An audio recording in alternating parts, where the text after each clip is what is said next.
Hello नमस्कार, मी प्रतिमा परियाण मॉममध्ये तुमचं मनापासून स्वागत करते। तुमचा आजचा दिवस खूप छान आणि मस्त जाऊ दे। तर आता आम्ही चाललो आहे बाहेर आणि ते कशासाठी बाहेर चाललो आहे हे तुम्हाला पुढे ब्लॉगमध्ये कळेलच।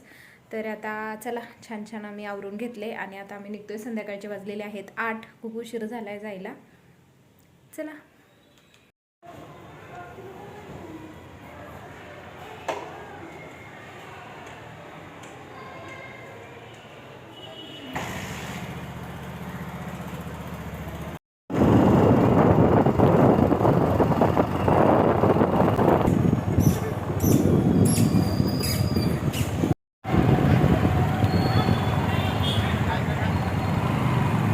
अथर्व इलेक्ट्रॉनिक्स। इकडं कुठं? तिकडं आहे ना।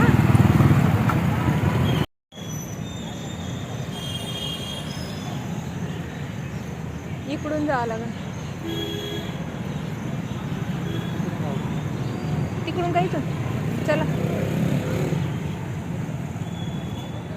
चला, आता आम्ही आलो आहे अथर्व इलेक्ट्रॉनिक्समध्ये आणि आता आम्ही ओव्हन बघणार आहे आमच्यासाठी।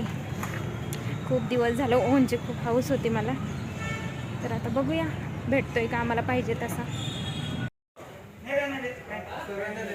कोणकोणत्या कंपनीचे आहेत? भरपूर कंपनीचे आहेत इथं। दम लागला मला वरती येईपर्यंत। हे असा फ्रीज घ्यायचा आहे, नेक्स्ट टाइम असंच फ्रीज घेणार। कोणता आहे तो?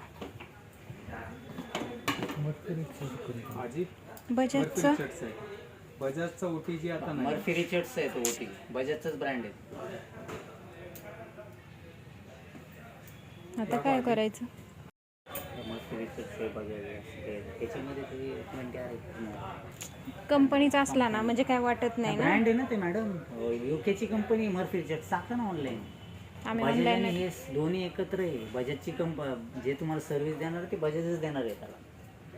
हे सर्व प्रोडक्ट आहे, मर्फी रिचर्ड्स, एअर फ्रायर येते, सगळं येते, ऑल प्रोडक्ट आहे आपल्याला। लोकल नाही ते ब्रँड आहे। एअर फ्रायर आगाराचं पण छान आहे बरं का।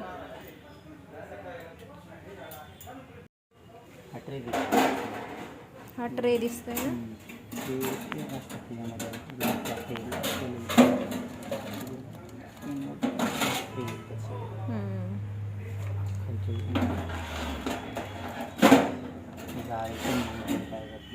जाळी आहे।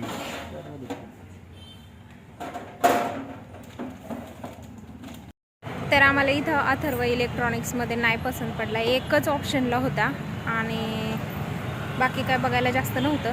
तर जातोय आम्ही आता दुसऱ्या दुकानात, बघूया नाही का आता बघावं लागेल कुठं। नाही तर आज पिंपरीत गेलो होतो तिकडेच बघायला पाहिजे होतं। काय नुसता मला डबल हेलपाटा झाला। आम्ही गेलो ओन बघायला पण मला काय आवडलंच नाही, ऑप्शनला एकच होता। भरपूर दुकानं फिरलो, कुठंच दुकान नव्हतं दुसरीकडे इथं देऊगावामध्ये। मग आता उद्याच्याला बघूया, पिंपरीमध्ये जाईल तेव्हा बघू। तुम्ही अशी सुक्या बोंबलाची झणझणीत अशी चटणी कधी खाल्ली आहे का? नसेल खाल्ली तर माझी ही रेसिपी फॉलो करून नक्की घरी ट्राय करून बघा। काही लागत नाही, फक्त कांदा टोमॅटो असले तरी ही चटणी होते। चला बघूया आपण ही सुक्या बोंबलाची चटणी कशी करायची। तर बाजारातून बोंबील घेऊन आले होते मी। बोंबील छान स्वच्छ केले, त्याच्यानंतर ते धुतले आणि बाजरीच्या पिठाच्या पाण्यामध्ये ते भिजत ठेवलेले आहेत, जेणेकरून त्याचा जो वैसवास असतो ना तो निघून जातो। आणि इथं आता बघू शकताय मसाल्यासाठी इथं मी कढीपत्ता घेतला आहे, टोमॅटो घेतला आहे आणि कांदा घेतलेला आहे। तर जी आपण ही सुक्या बोंबलाची चटणी करतो ना त्यासाठी कांदा टोमॅटो थोडंसं जास्त लागतं आणि खूप छान टेस्ट येते। तर हे छान बारीक असं कापून घेतले। त्यानंतर आपल्याला सुके मसाले पण लागणार आहे, जसं की हळद, घरचा मसाला आणि मीठ। तर प्रत्येकाच्या आवडीनिवडीनुसार तुम्ही मसाला वापरू शकता। तर मी इथं घरचा जो झणझणीत मसाला मी बनवलेला आहे तो मी इथं वापरणार आहे। तर तुम्ही बघू शकता किती मस्त दिसतोय मसाला आणि खूप झणझणीत आणि चवीला तर इतका टेस्टी झाला आहे ना हा मसाला। तर आता शेंगदाणेसुद्धा मी घेतलेले आहेत। शेंगदाणे आपल्याला ह्या चटणीसाठी लागणारच आहेत। तर शेंगदाणे आता मी छान असे भाजून घेते आहे।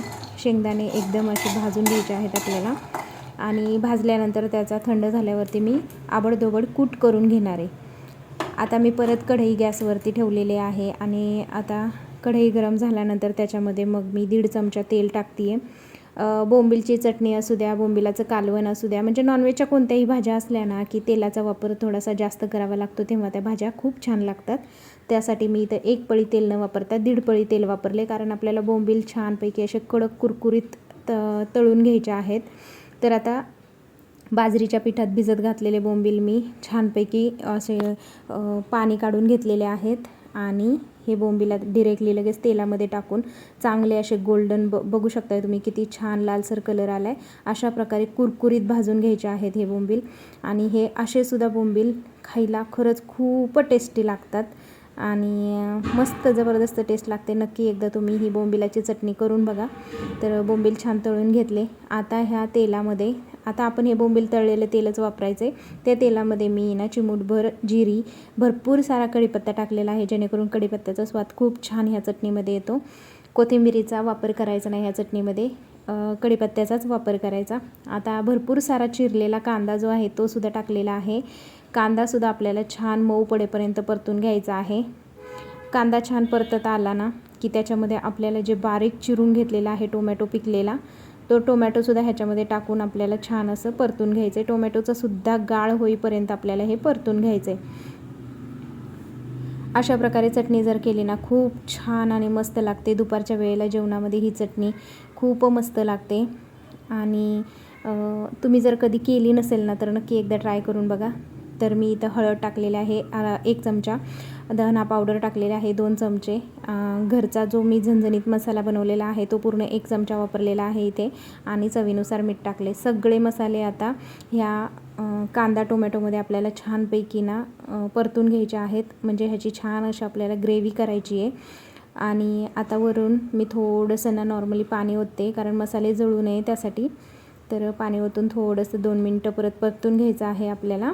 2 मिनटं परतून झाल्यानंतर त्याच्यामध्ये तुम्ही बघू शकता आता उकळी किती छान फुटलेली आहे ह्याला.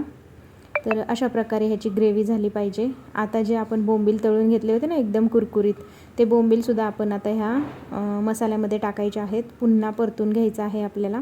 आणि जो आबडधोबड शेंगदाण्याचा कूट करून घेतला होता ना, तर तो कूटसुद्धा आपल्याला याच्यामध्ये टाकायचा आहे. आणि हे जेवढं काही पाणी असेल ना ह्याच्यामध्ये ते सगळं सुकून घ्यायचं आहे, म्हणजे छानपैकी परतत राहायचं आहे.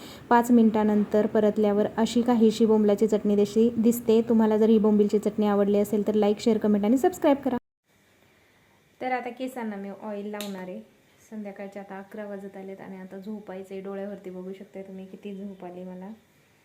पण म्हटलं थोडंसं तेल लावावं केसांना. आज जरा डोकं पण दुखतंय, बाहेर गेलो होतो आणि प्रवास झाला ना की जास्तीच डोकं दुखतं माझं. तर आता मी हे डोकं दुखण्यावरती रामबाण इलाज आहे हे पॅराशूट ऑइल. हे खरंच खूप छान आहे, मस्त वाटतं लावल्यानंतर.